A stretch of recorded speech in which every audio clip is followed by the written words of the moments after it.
दोस्तों, एक बात हमेशा याद रखिएगा कि अगर शादीशुदा जीवन में किसी तीसरे इंसान की एंट्री हो जाए तो फिर आगे का जीवन इतना आसान नहीं होता है। और अगर इंसान समय रहते हुए सही कदम न उठाए तो फिर न जाने कितने लोगों की जिंदगियां भी बर्बाद हो जाती है। आज की कहानी में भी बिल्कुल ऐसा ही होता है, जिसकी वजह से न सिर्फ एक लड़की हमेशा के लिए इस दुनिया को छोड़कर चली जाती है, बल्कि उसके बाद कई लोग भी सलाखों के पीछे पहुंच जाते हैं। वाकई में दोस्तों, आज की जो कहानी है ये आपको भी सोचने और समझने पर मजबूर कर देने वाली है कि आज की कहानी में गलत है कौन और गलत किया किसने है। नमस्कार, प्रणाम। मैं आपका भाई, आपका दोस्त अभय, और आप देख रहे हैं द कीप क्राइम। दोस्तों, आज की जो सच्ची कहानी मैं आपको सुनाने जा रहा हूँ ये सच्ची कहानी है नई दिल्ली की। नई दिल्ली का एक इलाका पड़ता है बसंत कुंज। बात कर रहा हूँ मैं 16 मार्च 2024 की शाम के लगभग 6 बजे के आसपास की। दरअसल इसी बसंत कुंज के एक हॉस्पिटल के अंदर एक व्यक्ति स्ट्रेचर को लेकर काफी तेजी से इमरजेंसी वार्ड में जाता है और चिल्लाते हुए डॉक्टर को आवाज देता है कि डॉक्टर साहब, मेरी पत्नी को बचा लीजिए। दरअसल मेरी पत्नी ने जहर खा लिया है और मैं इसके बगैर जिंदा नहीं रह सकता हूँ। डॉक्टर जब उस महिला को चेक करते हैं तो मालूम चलता है कि उस महिला की तो रास्ते में ही मौत हो चुकी है। इसीलिए डॉक्टर अब इस पूरे वारदात के बारे में उस व्यक्ति से पूछताछ करते हैं। व्यक्ति कहता है कि साहब, मेरा नाम राहुल मिश्रा है और मैं किशनगढ़ इलाके में रहता हूँ। दरअसल शाम के समय जब मैं ड्यूटी से अपने घर पर पहुंचा तो देखा कि मेरी पत्नी फर्श पर पड़ी हुई है और उसके बगल में एक सुसाइड लेटर पड़ा हुआ है। जब मैंने उस लेटर को पढ़ा तो मालूम चला कि मेरी पत्नी ने जहर खा लिया है। इसीलिए मैं आनन फानन में उसे लेकर हॉस्पिटल में आया। राहुल जब ये सारी बातें डॉक्टर को बताता है तो डॉक्टर को लगता है कि अब ये मामला पुलिस का है। इसीलिए डॉक्टर इस बात की जानकारी किशनगढ़ थाने में दे देते हैं। इधर पुलिस को जब सूचना मिलती है, पुलिस तुरंत ही अपनी टीम के साथ हॉस्पिटल में पहुंचती है और उस डेड बॉडी को अपने कब्जे में लेती है। साथ ही साथ इस बारे में राहुल से पूछताछ करती है। इस पर राहुल कहता है कि साहब, मेरी पत्नी का नाम पूजा राय है। दरअसल मेरी पत्नी भी एक प्राइवेट कंपनी में नौकरी करती थी, लेकिन आज उसने छुट्टी लिया हुआ था क्योंकि आज उसको कोई जरूरी काम था। दरअसल मैं गुड़गांव की एक प्राइवेट कंपनी में मैकेनिकल इंजीनियर पद पर नौकरी करता हूँ। शाम के लगभग 5 बजे जब मैं अपने घर पर पहुंचा तो देखा कि मेरी पत्नी इस हालत में फर्श पर पड़ी हुई थी। राहुल जब ये सारी बातें पुलिस को बताता है, पुलिस डेड बॉडी को पोस्टमार्टम के लिए तो भेज देती है, लेकिन साथ ही साथ राहुल को लेकर उसके घर पर जाती है। पुलिस जब राहुल के घर पर पहुंचती है, उस लेटर को अपने कब्जे में ले लेती है और घर का मुआयना करती है। उसके बाद थाने में आ जाती है। साथ ही साथ इस बात की जानकारी पूजा के पिता सुरेश को देती है। सुरेश जो झारखंड प्रदेश के सिंदरी का रहने वाला है।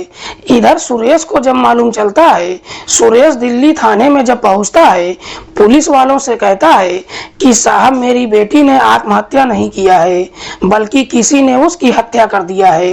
हालांकि सुरेश जब हत्या की बात पुलिस वालों से कहता है, पुलिस सुरेश से कहती है कि क्या तुमको किसी पर शक है। इस पर सुरेश पुलिस को कोई जवाब नहीं देता है, जिससे पुलिस को भी सुरेश की बातों में कोई दम नजर नहीं आता है।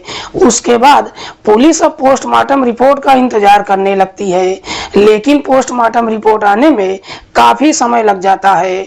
आखिरकार 1.5 महीने के बाद 27 अप्रैल 2024 को जब पोस्टमार्टम रिपोर्ट आता है तो इस रिपोर्ट में एक बड़ा ही चौंकाने वाला खुलासा होता है। दरअसल पोस्टमार्टम रिपोर्ट में बताया जाता है कि पूजा की मौत जहर खाने की वजह से नहीं हुई है, बल्कि उसके सर पर काफी गहरी चोट लगने की वजह से हुई है। लेकिन बावजूद इसके पूजा के शरीर में जहर का अंश मिलता तो है, लेकिन वो जहर जूस के माध्यम से दिया गया था। जैसे ही इस तरह का पोस्टमार्टम रिपोर्ट आ जाता है, ये देखकर पुलिस एकदम से चौंक जाती है और फिर उसके बाद पुलिस अब इस मामले को काफी सीरियस तरीके से लेती है। दरअसल पुलिस सबसे पहले राहुल को थाने में बुलाती है और राहुल से कहती है कि तुम्हारी पत्नी ने आत्महत्या नहीं किया है, बल्कि किसी ने उसकी हत्या कर दिया है। राहुल को जब मालूम चलता है कि किसी ने उसकी पत्नी की हत्या कर दिया है, राहुल पुलिस वालों से कहता है कि साहब, मेरी पत्नी का किसी के साथ कोई दुश्मनी भी नहीं था। लेकिन राहुल अब पुलिस वालों के ऊपर दबाव देते हुए कहता है कि साहब, मेरी पत्नी का जो भी अपराधी है, आप उसको कड़ी से कड़ी सजा देना। पुलिस कहती है कि हम अपना काम तो कर ही रहे हैं, लेकिन तुमको भी हमारा साथ देना होगा। उसके बाद पुलिस अब इस मामले का खुलासा करने के लिए सबसे पहले पूजा के मोबाइल नंबर का कॉल डिटेल निकालती है। हालांकि पुलिस जब पूजा का कॉल डिटेल चेक करती है तो उस डिटेल में कोई भी ऐसा संदिग्ध नंबर नहीं मिलता है जिस पर पुलिस को कोई शक जाए। जब पूजा के मोबाइल नंबर से पुलिस को कुछ भी नहीं मिलता है, उसके बाद पुलिस पूजा के पति राहुल के मोबाइल नंबर का भी कॉल डिटेल निकालती है।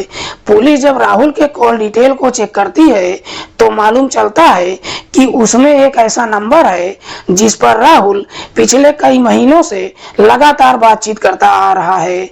दरअसल 16 मार्च को भी राहुल ने उस नंबर पर शाम के समय एक बार बातचीत किया था। पुलिस जब उस नंबर का कॉल डिटेल निकालती है तो मालूम चलता है कि वो नंबर किसी पद्मा तिवारी के नाम पर रजिस्टर्ड है। पद्मा, जिसकी उम्र है लगभग 33 साल के आसपास, जो मयूर बिहार की रहने वाली है। दरअसल ये पद्मा कोई और नहीं बल्कि राहुल की बचपन की दोस्त है। पुलिस को जैसे ही इस तरह का डिटेल मिल जाता है, पुलिस अब पूजा के बारे में पता लगाने के लिए फिर से राहुल के घर पर जाती है और राहुल के पड़ोसियों से पूछताछ करती है। तो राहुल के पड़ोसी कहते हैं कि हाँ साहब, उस दिन शाम के समय पद्मा राहुल के घर पर आई थी। पड़ोसी जैसे ही इस तरह की बातें कहते हैं, पुलिस पड़ोसियों के बयान पर 31 अप्रैल 2024 को राहुल और पद्मा दोनों को अपनी हिरासत में लेकर थाने में पहुंच जाती है और फिर इन दोनों से पूजा की हत्या के बारे में पूछताछ करती है। लेकिन दोनों एक ही जवाब देते हैं कि साहब, हमने पूजा की हत्या नहीं किया है। इसीलिए पुलिस अब दोनों को अलग अलग बिठाकर एक नोटबुक देती है और उसमें कुछ नोट करवाती है। जैसे ही दोनों उस नोटबुक पर कुछ लिखते हैं, पुलिस उस नोटबुक को लेकर उस सुसाइड लेटर से मैच करवाती है। हालांकि पुलिस जब उस सुसाइड लेटर से मैच करवाती है तो पद्मा का नोट उस सुसाइड लेटर से मैच कर जाता है, जिससे पुलिस को पूरा भरोसा हो जाता है कि वो सुसाइड लेटर पद्मा ने ही लिखा है। इसीलिए पुलिस अब पद्मा से सख्ती से पूछताछ करती है। पुलिस जैसे ही अपनी शक्ति दिखाना शुरू करती है, आखिरकार पद्मा मजबूर होकर अपनी सच्चाई कबूल कर लेती है और पुलिस वालों से कहती है कि हाँ साहब, पूजा की हत्या मैंने ही किया है। लेकिन पद्मा जब इस हत्या की पूरी कहानी बताती है तो वाकई में इसे सुनने के बाद हर कोई चौंक सा जाता है। दरअसल राहुल और पद्मा, जो मूल रूप से झारखंड प्रदेश के सिंदरी के ही रहने वाले हैं और बचपन से दोनों एक साथ ही स्कूल में पढ़ाई करते हैं, जिसकी वजह से दोनों में काफी गहरी दोस्ती भी हो जाती है। लेकिन दोनों जैसे ही जवानी की दहलीज पर कदम रखते हैं, आखिरकार बचपन की दोस्ती प्यार में बदल जाती है और फिर पद्मा और राहुल के बीच में प्रेम प्रसंग शुरू हो जाता है। लेकिन दोनों के बीच में जैसे ही प्रेम प्रसंग शुरू होता है, जब इनकी इंटरमीडिएट की पढ़ाई खत्म हो जाती है, उसके बाद दोनों अपने अपने करियर की तलाश में निकल जाते हैं। दरअसल राहुल जो ग्वालियर में अपनी पढ़ाई करने के लिए चला जाता है, तो वहीं पर पद्मा उत्तर प्रदेश के नोएडा शहर चली जाती है। दोनों जब अलग हो जाते हैं, उसके बाद दोनों का संपर्क भी टूट जाता है। राहुल ग्वालियर में रहकर मैकेनिकल इंजीनियर की पढ़ाई करता है। जब पढ़ाई कंप्लीट हो जाती है, उसकी नौकरी हरियाणा के गुड़गांव शहर में लग जाती है। राहुल को जब गुड़गांव में नौकरी मिल जाती है, उसके बाद किशनगढ़ इलाके में किराए का एक फ्लैट ले लेता है और वहीं पर रहकर अपनी नौकरी करने लगता है। इधर पद्मा भी जब नोएडा में जाती है, जब MBA की पढ़ाई कंप्लीट कर लेती है, पढ़ाई कंप्लीट हो जाने के बाद पद्मा को भी MNC कंपनी में मैनेजर पद की नौकरी मिल जाती है। उसके बाद पद्मा भी मयूर विहार में अपना किराए का एक फ्लैट लेकर वहीं से अपनी नौकरी करने लगती है। हालांकि दोनों नोएडा और दिल्ली में ही रहते हैं, पास रहते हुए भी दोनों का कभी एक दूसरे से संपर्क नहीं हो पाता है। लेकिन जैसे ही कुछ महीने का समय गुजरता है, आखिरकार राहुल के बचपन के जो स्कूल के दोस्त होते हैं, दोस्तों के नाम पर एक व्हाट्सएप ग्रुप बनाते हैं जिसमें राहुल के साथ साथ पद्मा भी जुड़ी हुई थी। आखिरकार इसी ग्रुप के माध्यम से कई सालों के बाद राहुल और पद्मा को एक दूसरे का नंबर मिल जाता है। कई सालों के बाद राहुल और पद्मा जब एक दूसरे से बातचीत करते हैं, आखिरकार उनका पुराना प्यार फिर से जाग जाता है और फिर दोनों एक दूसरे से बातचीत ही नहीं करते हैं, बल्कि जब भी मौका मिलता है दोनों एक दूसरे से मुलाकात भी करते हैं, क्योंकि दोनों अपनी अपनी कंपनी में ठीक ठाक पैसा कमा रहे थे। दोनों में इतना काफी गहरा प्यार हो जाता है कि अब राहुल और पद्मा शादी करने का फैसला भी कर लेते हैं। लेकिन तभी इधर राहुल के परिवार वाले उसकी शादी अपने इलाके की रहने वाली पूजा राय से तय कर देते हैं। इस बात की जानकारी जब राहुल को मालूम चलता है, राहुल जब अपने घर पर जाता है, अपने पिता से पद्मा को लेकर साफ साफ बातचीत करता है। दरअसल राहुल अपने पिता रामदेव मिश्रा से कहता है कि मैं पद्मा से बहुत प्यार करता हूँ और मैं उसी से शादी भी करना चाहता हूँ। दरअसल राहुल पद्मा की नौकरी के बारे में भी अपने पिता से बताता है, लेकिन बावजूद इसके राहुल के पिता इस शादी की मंजूरी नहीं देते हैं और आखिरकार पूजा से ही उसका रिश्ता तय कर देते हैं। राहुल को जब लगता है कि उसके पिता उसकी बात मानने वाले नहीं हैं, आखिरकार राहुल अब पूजा से मिलने का तय कर देता है। एक दिन राहुल को जब मौका मिलता है, जब पूजा से जाकर मुलाकात करता है, पद्मा के बारे में पूजा से सब कुछ सच सच बता देता है। राहुल पूजा से कहता है कि मैं पद्मा से प्यार करता हूँ और मैं उसी से शादी भी करना चाहता हूँ। लेकिन राहुल जब अपनी सच्चाई पूजा से बताता है, ये सुनकर पूजा भी काफी खुश हो जाती है। दरअसल पूजा को लगता है कि वाकई में राहुल एक सच्चा इंसान है। पद्मा के बारे में जानने के बावजूद भी पूजा राहुल से शादी करने के लिए तैयार हो जाती है और आखिरकार इस घटना से ठीक 2 साल पहले पूजा और राहुल की शादी भी हो जाती है। राहुल जब पूजा से शादी कर लेता है, शादी के बाद पूजा को लेकर दिल्ली के किशनगढ़ इलाके में अपने किराए के फ्लैट में आ जाता है और फिर वहीं पर अपनी पत्नी के साथ रहने लगता है। इधर राहुल पूजा से शादी तो कर लेता है, लेकिन बावजूद इसके पद्मा और राहुल दोनों एक दूसरे से बातचीत करना बंद नहीं करते हैं। पूजा को पहले से ही मालूम था कि उसका पति पद्मा से प्यार करता है। दरअसल पूजा ये सोच कर आई थी कि अपने पति से इतना प्यार करेगी कि राहुल पद्मा को भूल जाएगा। लेकिन जैसे ही शादी के कुछ महीने का समय गुजरता है, राहुल के घर में जब फाइनेंशियल प्रॉब्लम हो जाती है, पूजा अपने पति से कहती है कि दरअसल मैं भी कोई नौकरी करना चाहती हूँ।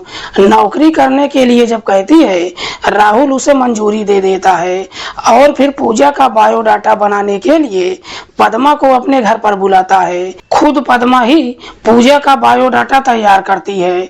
उसके बाद पूजा को भी MNC कंपनी में नौकरी मिल जाती है। लेकिन एक बार पद्मा जब राहुल के घर पर आती है, उसके बाद बार बार उसके घर पर आना जाना शुरू कर देती है।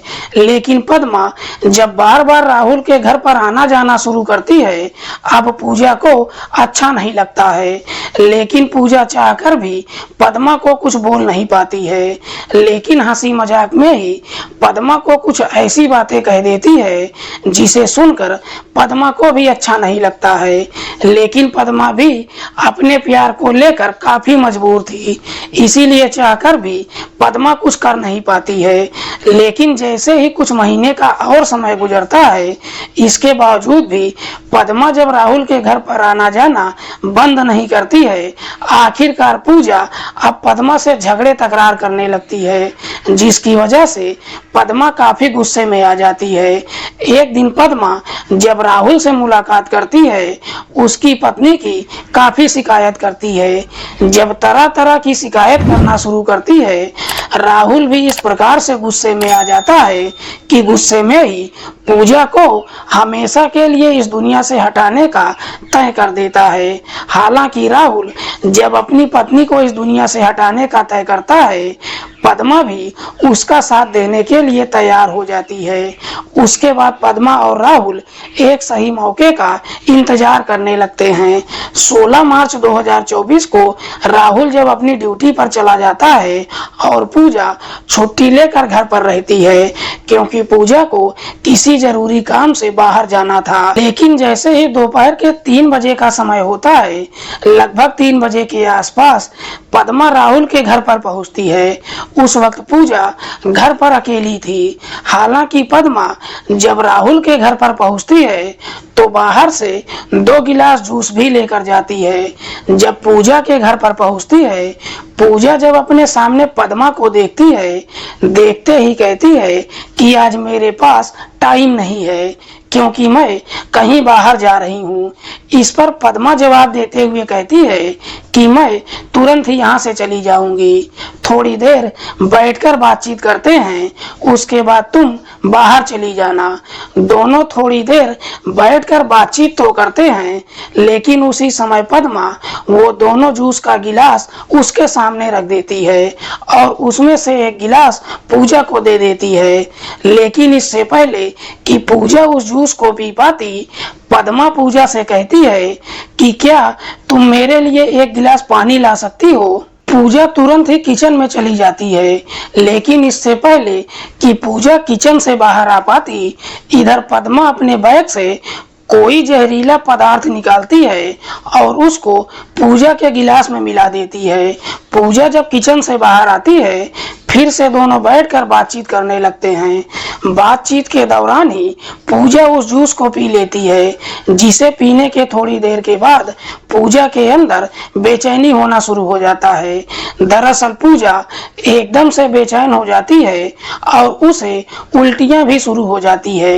इसीलिए पूजा दरवाजे की तरफ जाती है, लेकिन इससे पहले कि पूजा दरवाजे की तरफ जा पाती, पद्मा पीछे से आकर उसको पकड़ लेती है और उसे जमीन पर पटक देती है, जिसकी वजह से पूजा बेहोश हो जाती है।